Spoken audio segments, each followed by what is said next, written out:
Hello and welcome to section 6.4. Here are the solutions for 6.3. Make sure you guys check over your solutions. Let me know if you have any questions. One problem to highlight, or two problems. These right down here. Pay close attention to those. Make sure that you are also looking for the all real solutions and the no solution problems. There's one right there too. Alright, 6.4, compound inequalities. To introduce this topic, I'm going to talk about a couple words that you're going to use. The words and or, they're words that join two sentences, kind of like in English class. Okay, so a compound inequality by definition consists of two separate inequalities joined by the word and or. So here's an example of where you maybe see this in the real world.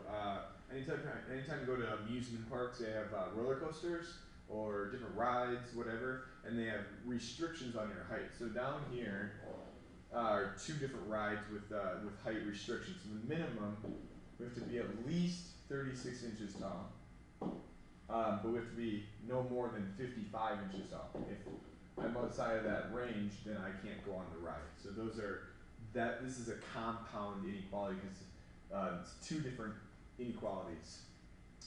And then another example is thermostats in your house. A lot of times people have these, and if it gets too cold, what happens is your thermostat kicks on.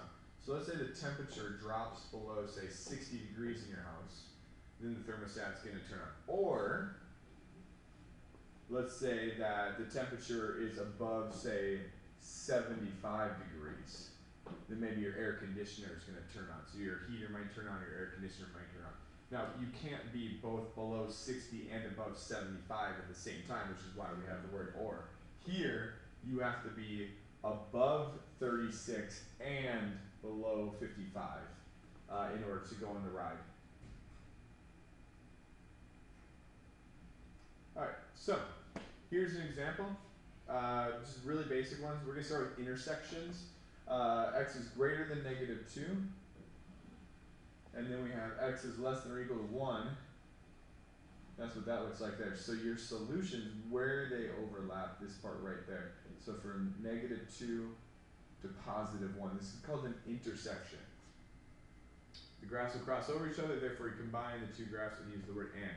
So this is what that would look like right here. If it's an intersection, and if it's an intersection, you can write it as one statement.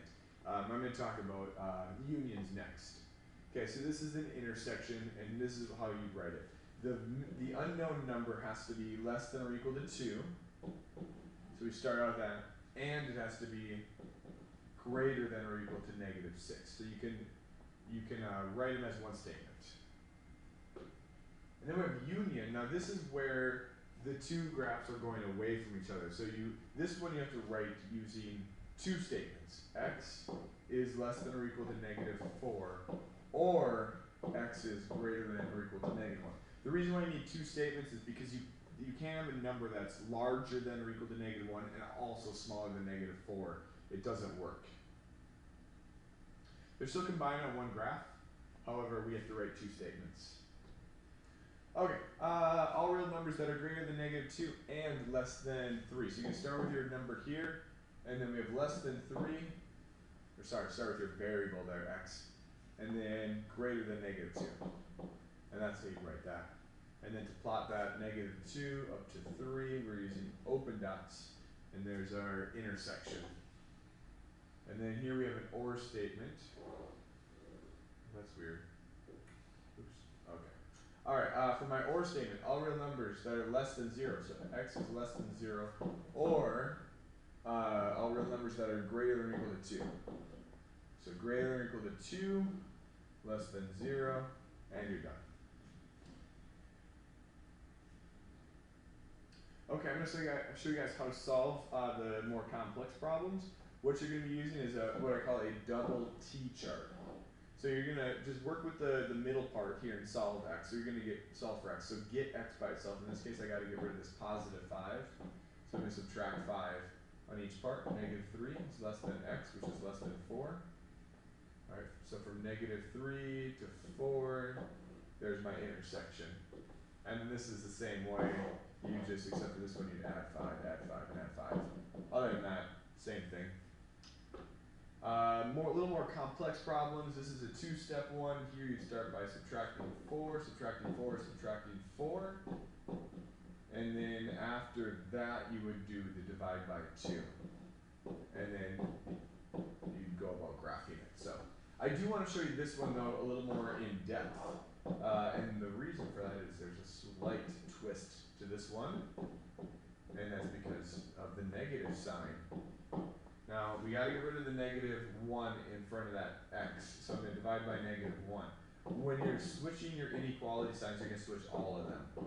So maybe put that one in your notes, this one right here, when you are switching the inequality sign there. So just want to show you that. If it's an or statement, just solve each one separately. And so this is no different than what you guys saw in section 6.3. So x is less than 3. And then just come over here and solve this one next. X is greater than 6. And there you go. So the or ones are like basically 6.3, which you gotta do it twice. And that's it. Thank you guys for tuning into 6.4. Hopefully that